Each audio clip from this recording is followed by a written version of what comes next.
সেখান থেকে গিয়ে কি নিয়ে আসো? চন্দন নিয়ে এসো।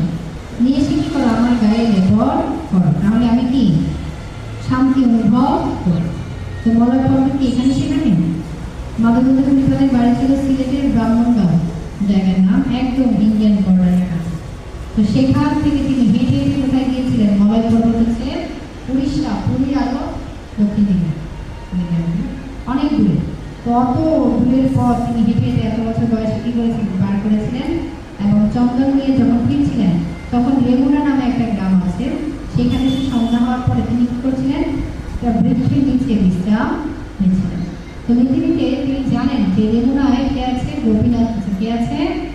গোপীনাথ। আর গোপীনাথের ক্ষীর ভোগ সব থেকে বেশি কি ফেমাস, প্রসিদ্ধ, খুব সবার কাছে কি আছে? এই ক্ষীর, মানে এই ক্ষীরের কি আছে? খুব সুনাম আছে, যে ভগবানের এই ক্ষীর ভোগ কি খুব ভালো।